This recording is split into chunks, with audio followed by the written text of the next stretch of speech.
Hello, and welcome to the 8:30 Live. Oh, and YouTube just came on. All right, I'll say it again. Hello, and welcome to the 8:30 Live. It's getting to finally into that point. I might have to take up arms for a haircut, but whatever. We'll see. So, wasn't much news today, but that's okay. Thanks to our really in-depth and involved conversation on Joe Biden and the situation in China yesterday, we didn't get to anything that I was going to mention. So we'll just do it today. And I've got two things from today, at least. And actually one really interesting tidbit of information that's come out from the government regarding coronavirus. We've got some areas of New York that are entering phase 1, opening up again. And actually the coronavirus numbers are not so great from those areas. So we're going to cover that. It was brought to my attention today because people tag me in all sorts of cool things. I guess they wanted included in the live. That's all I can say. But we'll get to the coronavirus cases in upstate New York and how reopening might not be going so smoothly in just a second. First, let's cover some of the stuff we didn't get to yesterday. Chief among my headlines, which we didn't get to, and I really want people to know this, is that the Inspector General for Transportation is now out. So that's like 5 Inspector Generals who have been removed from Donald Trump. Our oversight of the executive branch is not so slowly, but rather rapidly deteriorating. This is 5 Inspector Generals who have been removed in like the last 6 weeks. And it sounds crazy because 6 weeks seems like years right now, but you might remember the Inspector General, which was chosen to oversee the $3 trillion stimulus funds, that Inspector General was removed. The Inspector General of HHS was removed. The Inspector General of the DIA, or the NIA rather, the National Intelligence, the intelligence community. I can't remember what the DIA stands for, but it is DIA. Removed. The Inspector General for the Pentagon, or DOD, removed. And now Inspector General for Transportation. So basically, all of the and the Inspector General for Secretary of State. Sorry. So Inspector General for the State Department also removed. So basically, every single person overseeing our money and national defense has been completely removed, allowing Donald Trump to behave without any oversight. So just wanted to drive that home for folks. Again, if anybody asks, the democracy is eroding, and you can point to some very concrete things like no more inspectors general. All right. Now, something a little bit more lighthearted, perhaps. Donald Trump came out the other day and once again asserted that he won Michigan's Man of the Year 6 times. Just so that folks know, and I guess it's old now, the fact that the president just brazenly lies. But I want people to just know and be informed that there is no such thing as Man of the Year in Michigan. And so Donald Trump did not win that award 6 times. There is a Republican congressman, who thought now to shed some light on the matter. And he claims this is all predicated on a time that he invited Donald Trump to a dinner in Michigan for Republicans called the Lincoln Dinner, where Donald Trump was asked to make a speech. He was not awarded anything, but he was given a number of gifts by this congressman. In any event, this congressman no longer sits in his seat and no longer likes Donald Trump, and so has no problem correcting the record. So apparently Donald Trump's 6-time Man of the Year award from, I guess, the state of Michigan is a farce. And in fact, he was asked to speak once, and the person who invited him doesn't like him anymore. Okay, so now we finally settled that mystery. One other thing I'd like to add for folks who are looking for things to do, Civilization 6 is currently free at Epic Games if you have a PC. Just the PC version, which killed me because I have a Mac, and I did go get the free version, and now I got to try and figure out how to get Boot Camp on my Mac. But Civilization is like the best strategy game series ever. I love it. And I've been playing it since Civilization 2 when I was a wee lad. So I encourage anybody to check it out and get it. 6 is a great place to jump in. I guess second to last thing before we get to the coronavirus stuff. No, you know what? Let's just do the coronavirus thing.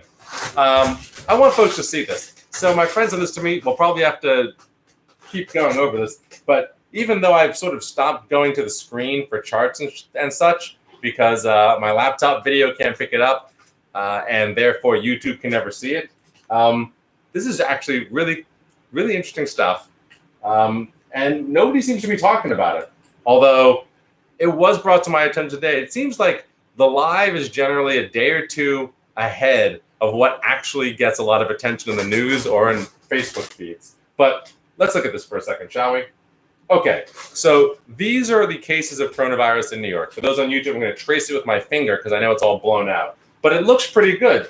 You've got an exponential growth here, and then it hits the peak, and then it starts to level off, and now it's come down quite a fair bit, so that when we started testing cases, we're now below the number of cases per day from when we started testing. Okay, that looks great. And as a result, New York State is slowly reopening. We've entered phase 1 of reopening, in fact, in several places, including the Finger Lakes, which is in Western New York, and Central New York. So let's see what the situation is like there. And this is too big, and that's freaking annoying.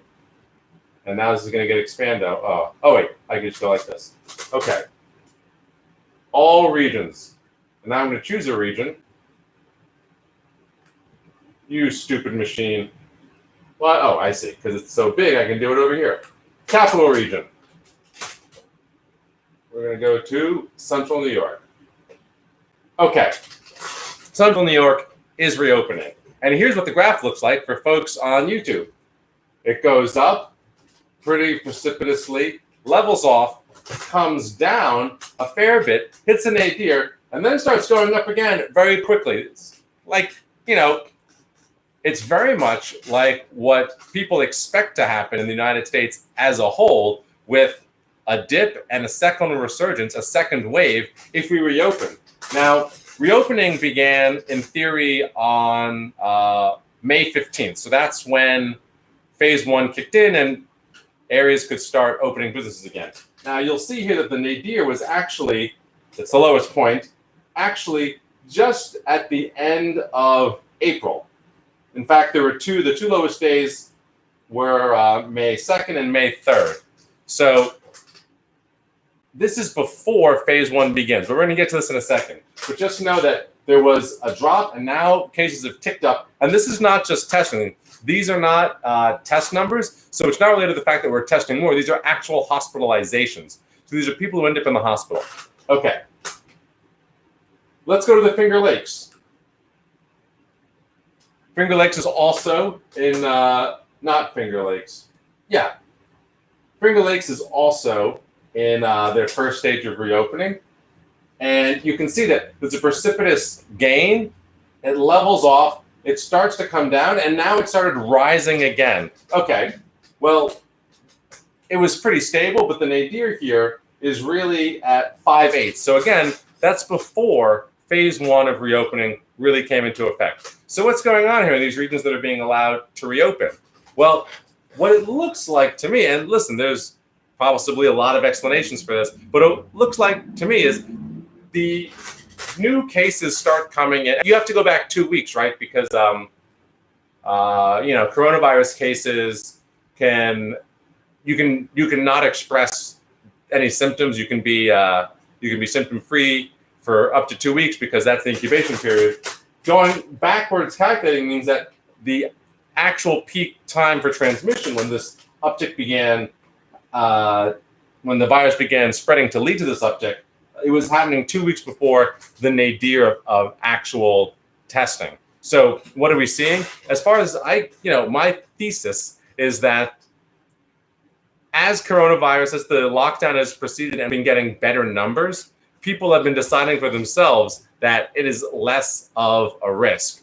And so whether or not reopening takes place, people have been going out, and when people have taken it under their own recognizance to decide when it is okay to be outside and engaging with other people, that is when you see this resurgence. So again, looking at the Finger Lakes, which is reopening, and the chart goes like this for those who can't see because of the blown out image on YouTube, right? So it's up, it levels off a little bit, goes down, and then comes up. So right around this period, after we're about a month and a half into this, people are sort of figuring this isn't so bad. Numbers are looking better. I'm going to start going out. It feels safe. And then as a result, boom, you've got this uptick. And again, I want to show you central New York because it's a lot more precipitous and obvious what's going on. Again, this is before the reopening. People have decided, I think, that, we're seeing numbers drop, things are okay. And then, boom, resurgence. So all of this goes to show that, one, the second wave model definitely seems to hold true, at least on these micro scales. Again, New York State as a whole is coming down, but on these micro scales, you can see that reopening, or not even reopening, because again, this was pre-reopening, but people becoming lax in their behavior, and that is my thesis as to what caused this, but potentially people becoming lax in their behavior has led to a second wave in those areas. But what we can say for absolute certainty is that regardless of what we're doing, one, it has had an impact. It has definitely slowed the spread. What we're doing, the social distancing, slowed the spread, almost leveled it out completely in Finger Lakes, and really brought it down hardcore in central New York.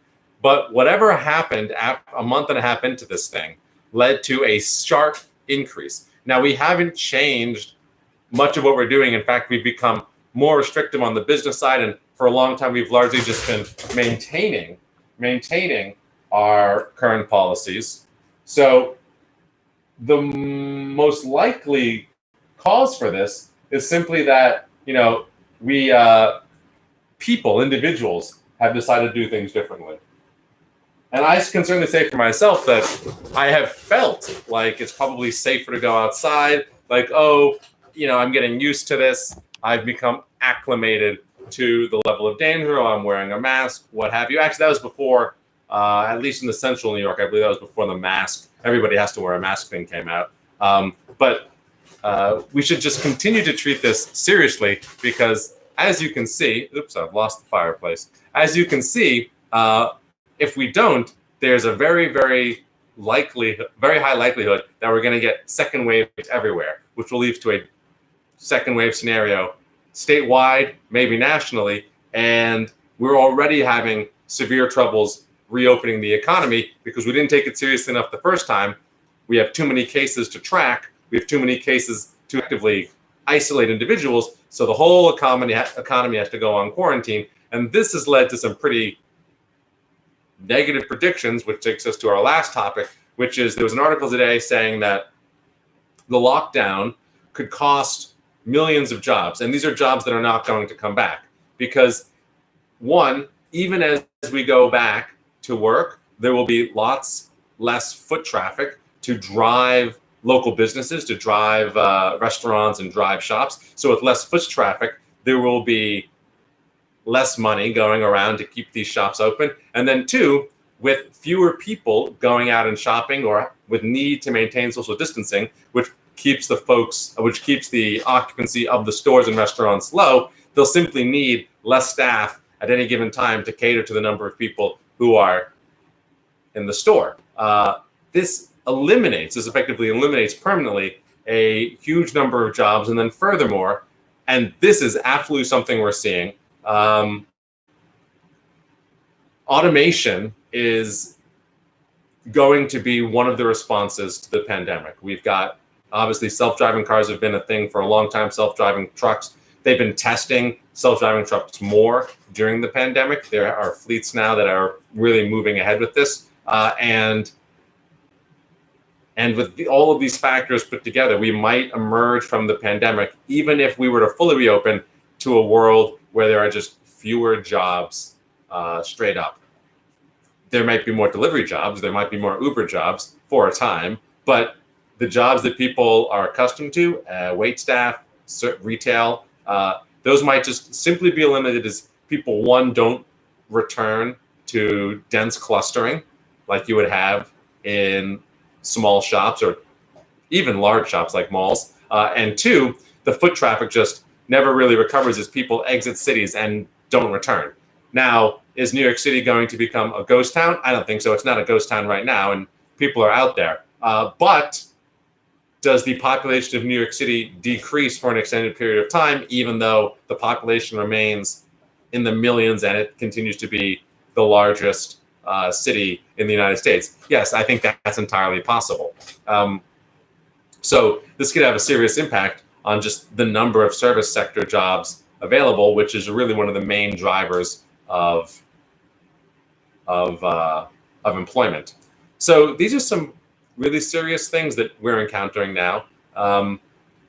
And nobody really knows how it's going to pan out or where it's going to go. Folks are saying UBI, and UBI is a cool idea, but ultimately UBI doesn't really create jobs, which is one, what people want, I think, and two, UBI done ineffectively or improperly, I think could have some serious negative repercussions on the societal structure, not just the United States, but anywhere it's implemented. So a book for anybody to read, Player Piano by, whoops, I can't remember his name, but he's super duper famous. Oops, I'll do it over here.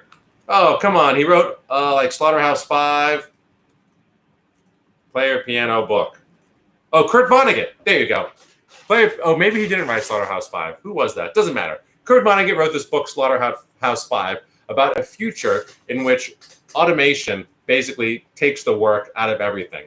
What this ends up, but because there's so much stuff, people basically don't have to work. So if you're a regular person who's not an engineer building the AI and owning the means of production, if you're not a capitalist or an engineer, i.e. the folks at Google and Amazon and Facebook, or ideally Jeff Bezos and Zuckerberg or what have you, then you live a fine life. There's just nothing for you to do. You have no work really. And what this does is not create a utopia. It creates and reinforces a tremendous stratification in society where people are locked into their position in life. So I want you to, this is my nightmare scenario for you, and I only came to it. I used to be like, yeah, UBI is a great idea, so on and so forth. Get rid of scarcity economy. Let's do the United Federation of Planets socialist utopia thing. And then Mark Zuckerberg came out for UBI. And this was, 2015 or something. And I was like, wait a minute. Why would Mark Zuckerberg support UBI? And I thought about it for a second. And I was like, Mark Zuckerberg makes money from all of the content that you and I make. Like, you're on Facebook watching this, and you watching me keeps you on Facebook so he can sell you ads. Now, I don't get any money. He sells ads on my programming, basically, but I don't get any money. He gets all the money. So the more time that people have to spend on Facebook and the less time they have to spend working, the better it is for him, because it effectuates a transfer of wealth from everybody else to his coffers. We sit around generating content that makes Facebook sticky and valuable, and he reaps 100% of that financial value. Now, it gets a little bit worse than that, which is as jobs disappear, they're going to be replaced by artificial intelligence, robots, automation, and what have you.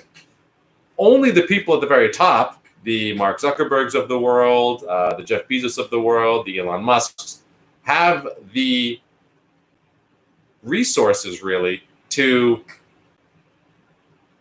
create and own and be invested heavily in the artificial intelligence of the future.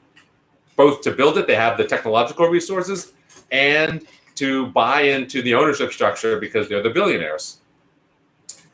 UBI then could end up just being a pacifier for the general population, which distracts them from the fact that there is a hardening gulf between them and the richest of us. And eventually, what will happen is if we don't do something about it, we will end up spending all of our time on things like Facebook and ordering all of our goods from places like Amazon.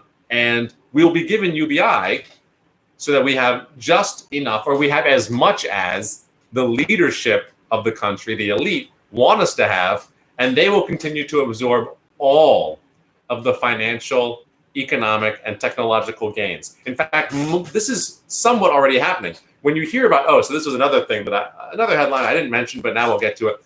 Oxfam reported that the top richest 8 billionaires in the world absorbed 50% of all financial gains in the last decade, or something like that. In fact, where's my book? I'll get the actual time frame. Okay, so yeah, they have 50% of the world's economic growth, which is to say they have half of all the world's resources, but they've absorbed half of the world's economic growth. That's 8 billionaires gained as much in the last, I guess, year or something as 3.6 billion people put together. So as more and more of the value of the economy is produced by machines and artificial intelligence, which is owned by a smaller and smaller subset of the population, these 8 billionaires and folks like them who are absorbing all of the value of technological innovation, it will become more and more insurmountable to become a member of the elite.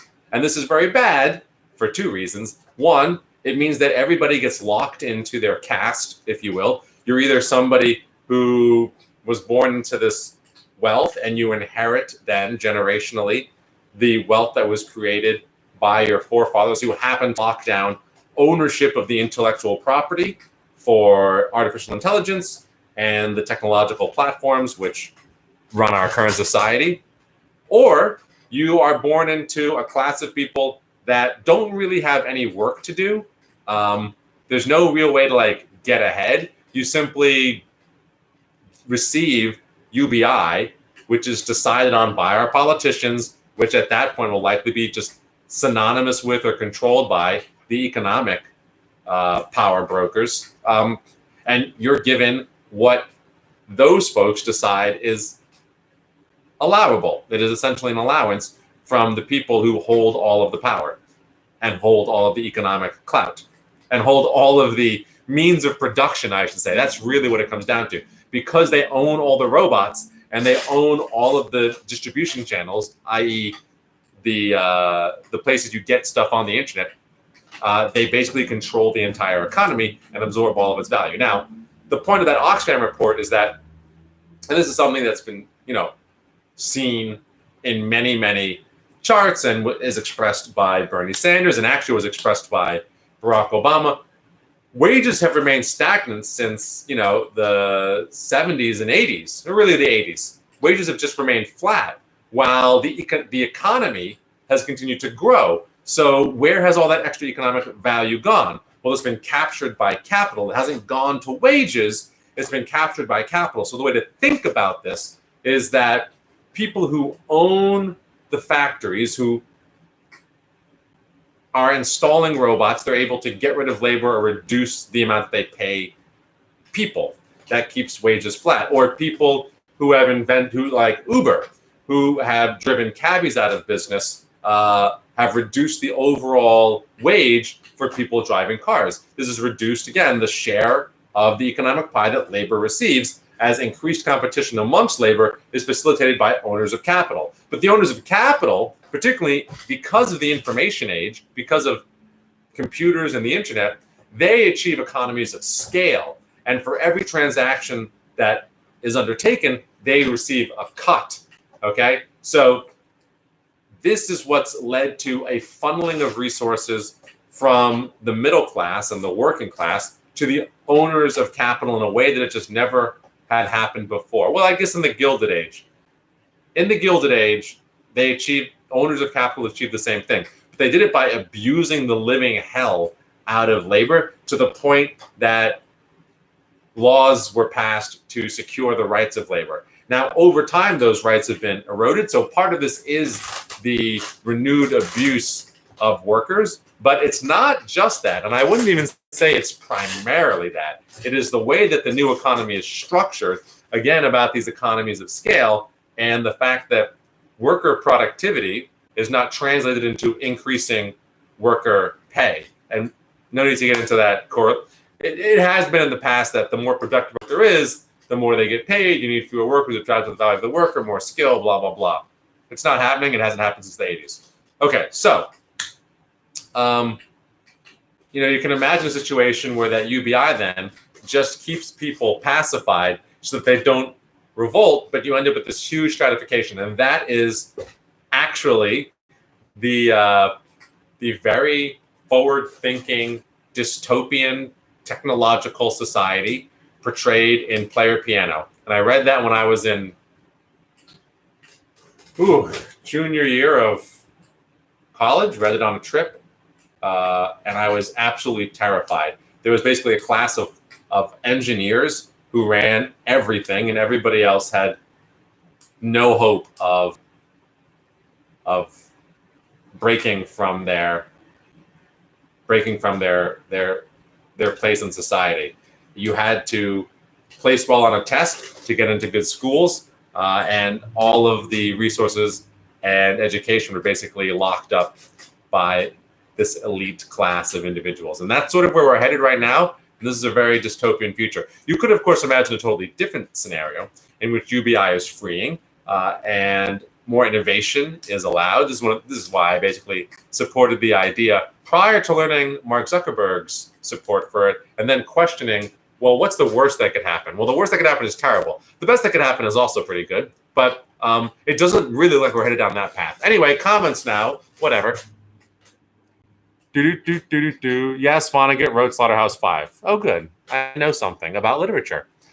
Deirdre Levy, when something online is free, you're not the customer, you're the product. Yes, very true. They say that, and what they mean is if something's free, it's because they're extracting data from you, and they're selling that and commoditizing it.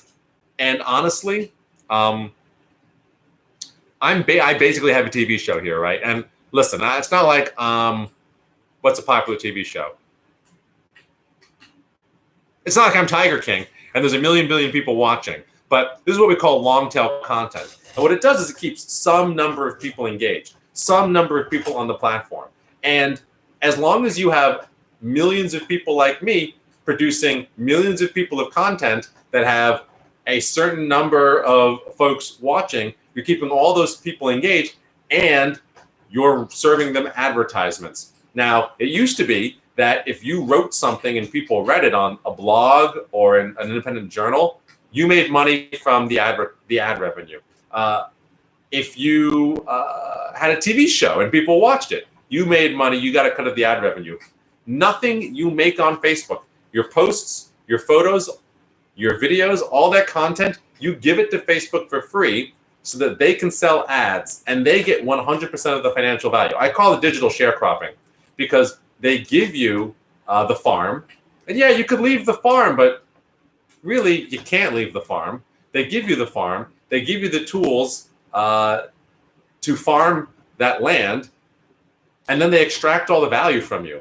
So they give you the pickaxe, they give you the shovel, they give you the fertilizer, they give you the seeds, and then whatever you grow, you give to them, and they sell at market, and they give you whatever they think is fair, which right now happens to be, the good feels, the connections. And listen, I love talking to y'all. I love the connection, but Facebook makes billions off of people like us doing things like this. And we get, we are creating value in the economy.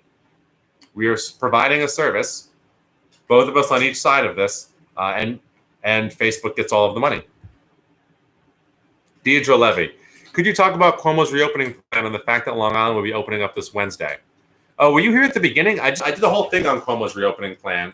And we spoke about the Finger Lakes and Central New York, where they have entered phase one. They entered phase one of reopening on May 15th. And I showed some charts, and I closed the tab now. But I guess I'll describe, you can go back to the beginning and look at the charts, but I'll describe it briefly, which is that in Central New York, the graph looked something like this. There was a precipitous, so New York as a whole looks like this, precipitous rise in COVID hospitalizations. And everything I'm saying, all these numbers, all these graphs, all these imagery, and again, I showed the charts from the state at the beginning of this. These are all hospitalizations, not tests. So it's not the numbers are going up because we're testing. These are people in the hospital. All right, hospitalizations look like this for New York State. Precipitous exponential growth, flattening, and then a pretty steady decline that's trailing off. Okay, in the Finger Lakes region, which is reopened on May 15th, it looks like this. Precipitous growth, precipitous growth, precipitous growth, leveling off, basically flat, a small dip, and now cases are growing again. And that turnabout, that inflection point of cases growing again, happened around May 8th. Now, Capital Region looked like this. Exponential growth, precipitous growth, down, precipitous fall, a nadir around the end of April. So like April 30th, May 3rd, I think was actually the lowest, 31 cases. And then a huge precipitous spike again, analogous, almost identical to the original rise when we first started recording and tracking coronavirus hospitalizations. All right. So what does this mean? Well, first, remember that coronavirus has an incubation period of up to 2 weeks. So you got to go back 2 weeks and look at that date. So we're looking at the beginning of May and then sort of mid-April. What does this actually say? Well, this is before reopening. This is before planned reopening. And from my hypothesis, because I haven't really tested this theory, so I can't say that it's been, it's got any verification behind it. But my hypothesis, which I think should be tested, is that about a month and a half, 2 months in, people started to get acclimated to the idea that coronavirus was a thing. And then they decided, you know what, this isn't so bad. I'm not so scared anymore. And they started going out. And in going out, they demonstrated exactly what every scientific professional, every medical professional has been trying to tell us, that this virus is virulent, and that if you ease restrictions without precautions and without a plan, you're going to see exactly what we had when coronavirus started, which is a precipitous rise, and there will be a second wave. Okay, so what does this mean? It means that reopening now might not be the best thing to do if we don't want to see a second wave, because obviously the virus is still out there, and obviously there are rises in places where it had hit its nadir. And as people saw those numbers come down and felt that it was safer, they started to go out again and spread the virus, leading to rises. Now, that being said, Andrew Cuomo has some pretty there are rubrics for how to reopen, and how you basically have to have 2 weeks of declining cases. So what we can say for sure is that there were 2 weeks of we don't know what caused the spike, the second wave of cases in central New York and the Finger Lakes. What we can say, however, is that they did acknowledge they had experienced 2 weeks of declining cases when they hit their nadir, right? So cases were going down, or really in Finger Lakes, they were flat with a slight trend downward. And then they started going up again. And 2 weeks prior to that, they had not had 2 weeks of declining growth, of declining COVID cases, COVID hospitalizations. So it is maybe, it's entirely feasible that if you have declining coronavirus cases for 2 weeks, that you are actually in a situation where people going back out again will not lead to a precipitous spike again, because the rate of the virus in the population is not high enough that people will come in contact with somebody who's a carrier at a rate which leads to rapid transmission, right? So the virus just keeps running into walls of people who are, it doesn't meet enough people to get R above 2, right? So that it doubles. Or not, I should say, above 2. But in terms of whether Cuomo's plan is right, I don't necessarily think that Long Island is ripe for phase one. And the reason is one of the other complicating factors of the Central New York case, which is where we saw this precipitous boop down up, is New Yorkers who were carrying the virus might have fled to that region. There was an article recently about how New York City residents had fled New York, rich folk, to the Hudson Valley in Central New York, and maybe Long Island. And I don't have the data on where they went. Somebody did that though, and so I think it'd be important to look at. I can't really say with any sort of definitiveness what the governor's plan for Long Island entails, or what I can't analyze with any definitiveness the governor's plan for reopening Long Island, because I don't know the situation on Long Island given I closed the window, given their charts for coronavirus and the rate at which people left New York City, which was obviously coronavirus central, for Long Island. It seems a bit premature to me, given what we're seeing in the Hudson Valley, not the Hudson Valley, in Central New York and the Finger Lakes, but maybe not. And I understand that people want to reopen, but because we're seeing a second wave in places that are allowed to reopen now because they looked like they had gotten the virus under control, maybe it makes sense to drag this out for just a little bit longer so that we can see whether this second wave phenomenon is happening in other places. Because if you have a steady decline in coronavirus cases and people take that as an indication to go out, and then they start spreading the virus again, and then you say, oh, you've had 2 weeks, why don't you reopen? And people had been out spreading the virus for a period before that, you're gonna get an explosion, and then that's going to lead to a much bigger spread of the virus as the economy reopens, because a lot more people had contracted the virus in the unopened period, but when they thought things were okay. Right? When they believed that the virus was declining, so they were going to go outside and just do things like sit on the lawn and hang out with friends. Who cares about lockdown? So I don't have the numbers to say what the deal in Long Island is, but what I would say is based on what we went over earlier in the show, there should be an abundance of caution, and it might make sense to hold on for another week or two and see whether or not there is a built-in second wave happening in more than just 2 places. Okay, so I hope that answers your question. I did as best I could, given that the charts are no longer on the screen. Julianne has a comment. What it is. We are living in another Gilded Age. Oh, going back to my short rant, which I'm sure will come up at some point again in the future, about the billionaires and particularly the tech bro stranglehold on the means of production and what UBI could mean for a permanent underclass. We are living in another Gilded Age. During the Gilded Age, there were also progressive and populist movements that fought for workers' rights. I don't think the dystopian future you imagine will happen, because people will continue to fight back against this. As people are oppressed, there is generally a pushback. There has also never been complete domination of one viewpoint in the U.S. Also, do we know that that was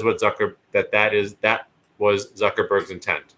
I have no idea what Zuckerberg's intent is, but A, I wouldn't put it past him, and B, that is a likely end result of the execution of UBI.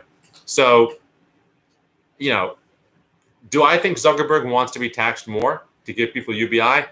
No. And I think that his character has really been borne out, that he doesn't care really about anybody but himself, and he's willing to watch society descend into a hellscape if it means that he makes another $1 billion, right? His stance on fake news, his stance on political ads, his stance on taxes, his stance on his own workers, all of these things. None of this would imply that Mark Zuckerberg is down to be taxed so that everybody else can get a fairer shake in the world. That just doesn't seem like it. It seems like he's obsessed with his bottom line, and that he probably did the math and realized, if all the billionaires chip in a little bit and we tax millionaires and we tax the middle class, we can give UBI to a bunch of folks who will spend all day on Facebook and make me zillions more dollars. So, I can't read his mind. I don't know his intent. That's certainly not what he said. But not only would I not put it past him, I find it more likely than not. Insofar as you don't think it's likely to happen, yeah, maybe not. Who's to say? But what I can absolutely say is you're right that there's been a backlash, and that backlash is best embodied in Donald Trump. So we'll see exactly where this goes. But right now, the problem, the response, and the ultimate resolution all look pretty goddamn dystopian to me. Which, by the way, doesn't mean I'm going to stop fighting for a better future. It just means I want people to know and be cognizant of the fact that this could go south real fast. I saw another article, somebody else posted today. Why do you think Ring and Alexa and Google Home are so cheap? It's not because they don't cost a lot to make. It's not because companies want to give you a deal. It's because that is the surveillance state coming to get you. And it's the surveillance state in the guise of corporations. And libertarians will be out there and be like, take down the government. It observes our every move. Corporations are the best. Well, the Ring doorbells, which have their cameras, have been set up to create networks of surveillance so that communities and law enforcement can completely monitor 24/7 every square inch of every sidewalk in some parts of the country. So the panopticon is real. I don't have a Google Home. I don't have an Alexa. I never will. And I keep getting ads, get a free Google Home if you live in New York City. That's not a deal. That is not a deal. I'm surrendering my agency as an individual, little by little. It's bad enough that I do Facebook Lives. Julian Ballington, if it gets out of control, he will have to. Replying to Simon Sachs. What did Simon say? Oh, do you see the governor shutting regions again? I think that entirely depends on the course of the virus. I think that there's been plans put forward for how to reopen that revolve around, unending, ceaseless, just ebbs and flows of the coronavirus. Because we really can't get rid of it until we get a vaccine. It's in the population to stay. They just say it's basically endemic to humanity at this moment.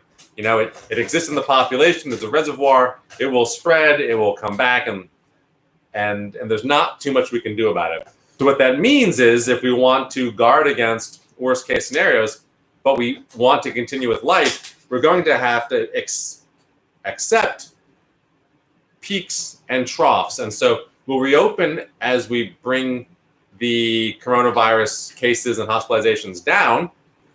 And then as they rise again, we'll have to implement social distancing measures once more to ensure that we don't overwhelm the healthcare system.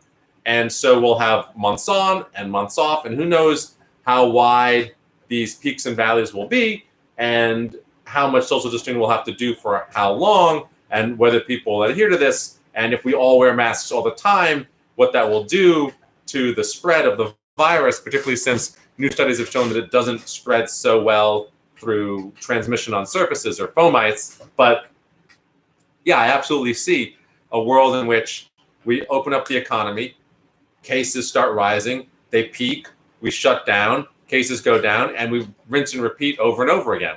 That is completely, I think, within the realm of reason. And it's probably one of the more likely scenarios, unless we develop very, very good treatments for coronavirus or a vaccine. Or until, I should say, we develop very good treatments for the virus or a vaccine. Okay, Deidre Levy. So if we have an Alexa or a Google Mini, we should unplug if not in use. I mean, I would, but doesn't that sort of defeat the point of having a device that listens to you all the time? Isn't the whole point that you want something done and then you say it and it responds to you? Like, if you're going to only have it listen to you when you plug it in, you have to walk over and plug that thing in. Why don't you just go to your computer? Simon Sachs, phase 2 seems too subjective. I actually am not sure what the phase 2 guidelines are, so I'll have to review, and maybe I'll do an episode where we just dive into the phase reopening plan and just rip it apart. Julianne, even if people watch Facebook all the time, then the content creators will begin to demand money. This has happened with YouTube and the driving force behind a lot of IG influencers. My entire point is this. If Zuckerberg does want this, there will be pushback. There will always be pushback. Okay. And when nobody has a job and everything's automated, who's going to fund that pushback? Do you think that these things happen, naturally? What we're going to have a revolution? Maybe. I mean, I don't know. YouTube does share ad revenue, which I think is cool. But Facebook is just much more useful for sharing content, which, I mean, this is on YouTube as well. But people don't watch it there. I made 84 cents for Medium the other day, which was kind of neat. And sure, Facebook was experimenting with shared ad revenues for like a hot minute, and then it decided it doesn't need to do it. So maybe, but the only thing that's going to really require the sharing of revenue is not the demand of consumers. It's competition from other platforms that lure people away. And I'm not the first to say this, even though I feel it strongly, but Facebook, people have been pushing Facebook to share its revenue from the content that other people generate for it for a long time. And it hasn't done any of it. And it hasn't done any of it because it owns everything. People don't really have another platform to go to. And I have been a party to many failed attempts. The Wiki platform, I'm on that. Diaspora, I was on that. And Facebook just is very good at outmaneuvering. Facebook owns Instagram, by the way. So, the fact that, influencers get revenue from being influencers on Instagram, but I don't think that it comes from, it comes from sponsored posts, not a platform. Like, they bring people to Instagram serves ad, and then influencers get money directly from advertisers who want to use them. It's not Instagram or Facebook splitting the any of the value that they create. It is them getting money to advertise specifically. So, for example, if I made a YouTube show, and Google is better about this, but if you make a YouTube show, you can be funded off of the ads, and you don't have to promote content that you don't want to. Although that also happens. But the ads run independent of your show. People actually do contact me and they're like, I don't know if I should respond to them, but will you put ads up on your Facebook page? We'll give you a thing. You have to promote this thing. And I'm like, F you, I'm not going to do that. But they're like, hey, $200 a post. I don't know if I believe these people, but that's what you're talking about. You're talking about advertisers contacting people with followings to ask them to endorse products or to make posts on their behalf to reach people, which is independent of the fact that we create content that makes other people's platforms valuable. People are on Facebook to watch me do the live. People are on Facebook to look at your photos of whatever. People are on Instagram to see blah, blah, blah, blah. They're on there to see what other people are doing. And that creates value, and it creates a way for advertisement to reach people. And those advertisers pay Facebook, and the content most of the content, the vast majority of content that's generated doesn't benefit the content creator. It benefits the platform. And that's what I'm talking about when I refer to digital sharecropping, where we're given the tools to make value, and that value is completely subsumed by the person who owns that land. Even though we're told that we own our content, all of the value is extracted for us by somebody else, and we see none of it. And so as more and more of that happens, and as that model branches out into physical production through automation, then you will see more and more displacement of people who do not do an economic activity that the market values anymore, or they do an economic activity which the market does value. People will consume that content, or they'll consume that thing, or whatever it is, but the value will be extracted by somebody else. And as more and more people are taken out of jobs of production where there's intrinsic value to the thing produced, like food, because automation is taken over, they'll be pushed into spending their time producing content like this and feeding these platforms. At the same time, the automation, the robots, the artificial intelligence that's pushing those folks out of productive jobs, or I guess we call it physical production because this is productive, making content, out of the production of physical goods like cars, like food, like what have you.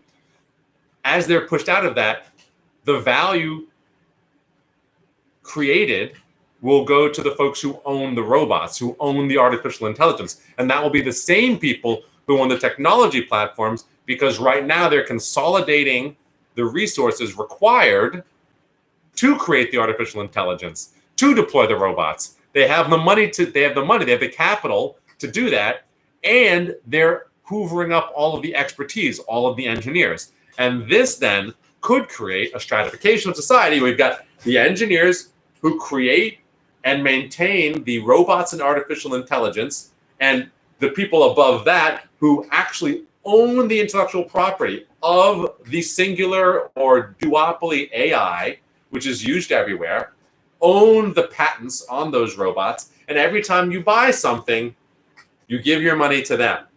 Then they in turn give you UBI through taxes that they're willing to pay, because they decide how much you get.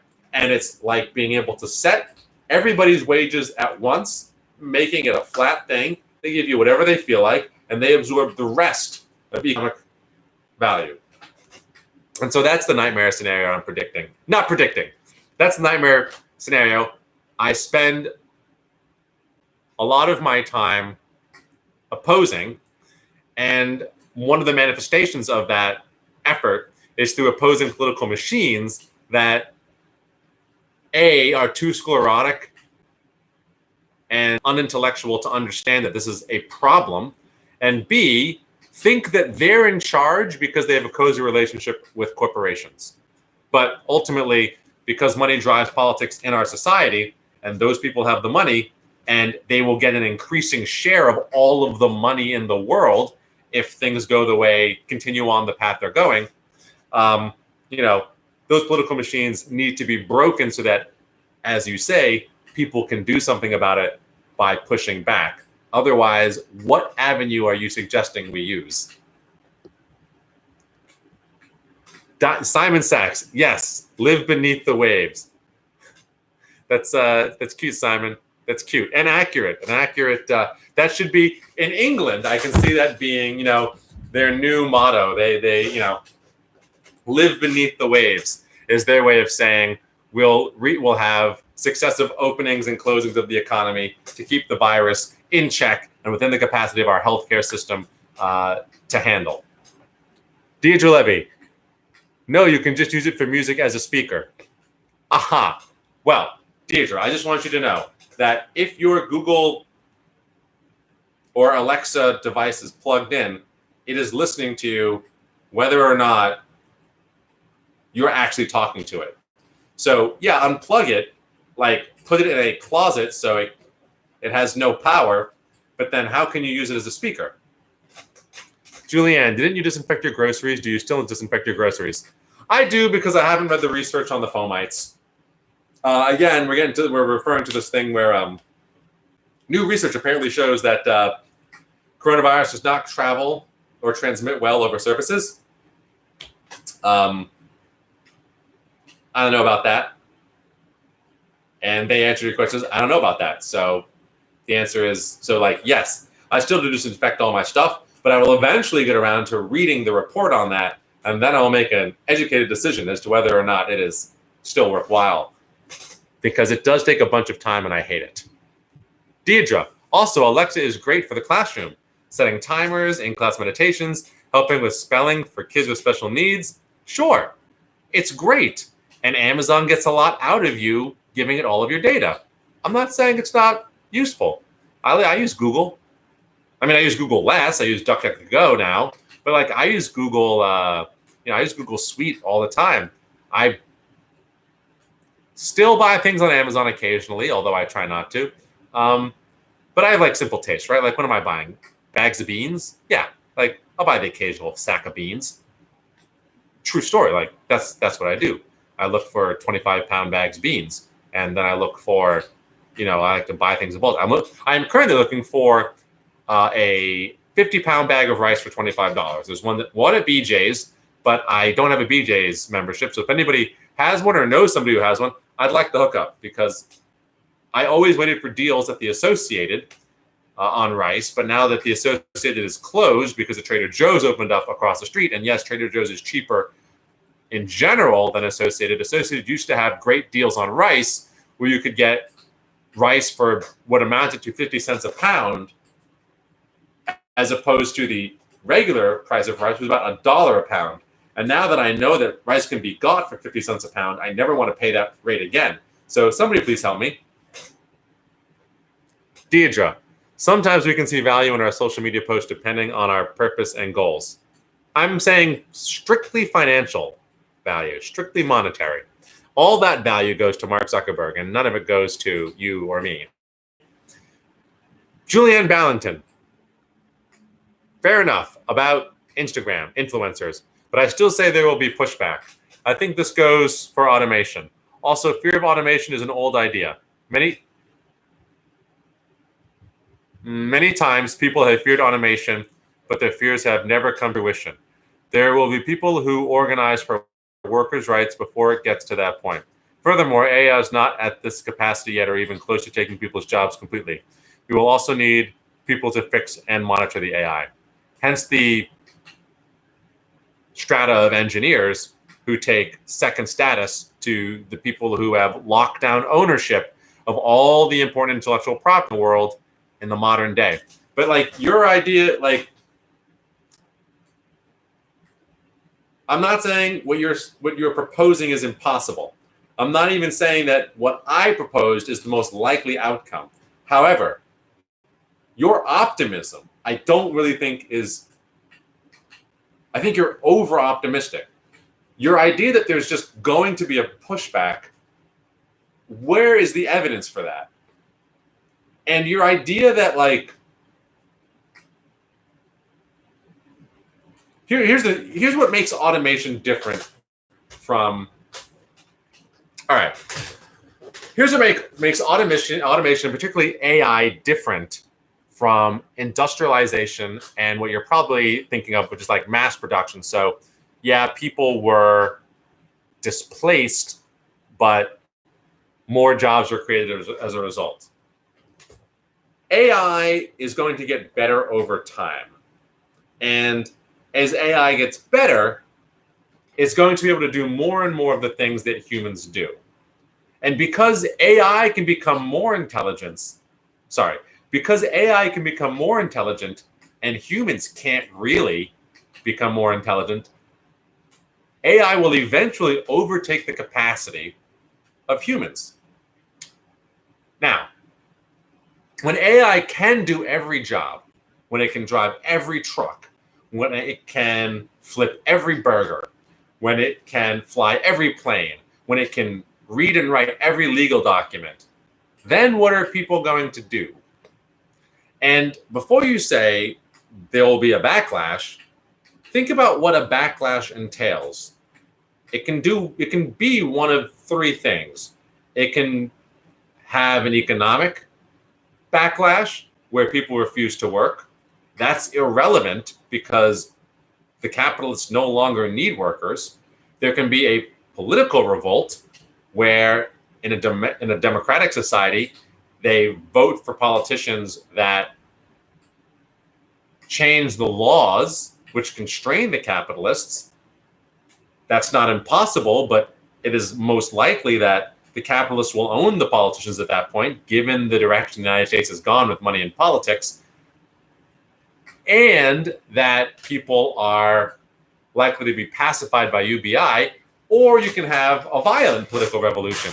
But for that to happen, you need people to feel like they have nothing. You need enough people to feel like they have nothing and to actually put their bodies in harm's way. And with UBI, you can make it so it just doesn't seem like that good a calculation. You have a fine enough life, just taking the money. So again, it's not that we're going to get there, but it's also not impossible. And the way we're moving is definitely in that direction. And because people aren't thinking about these problems in any meaningful way that I can tell, certainly not in politics, I don't see how we get off this track without some concerted effort, which is why I bring it up. I mentioned this once at a retreat, and somebody was like, you should write an article, and maybe I will, but I don't know if enough people read my shit. If I do write an article, I will certainly ask everybody who watches the live to share it.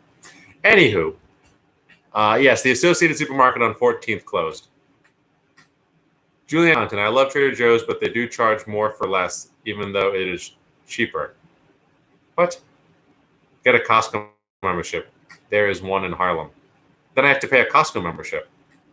I don't know how cheap rice is at Costco. If anybody has a BJ's membership, though, please help me out. I found a 50-pound bag for $25. All right. Simon Sachs, 25 pounds, 20 shipping. 20 plus shipping. That's $40 for 50 pounds. What if I go get it myself? Can I do that? Oh, that's for beans. That's a good deal for beans. That's a really good deal for beans. In any event, because there was no news today, I definitely expected this to be 30 minutes long, and now I've been here for an hour.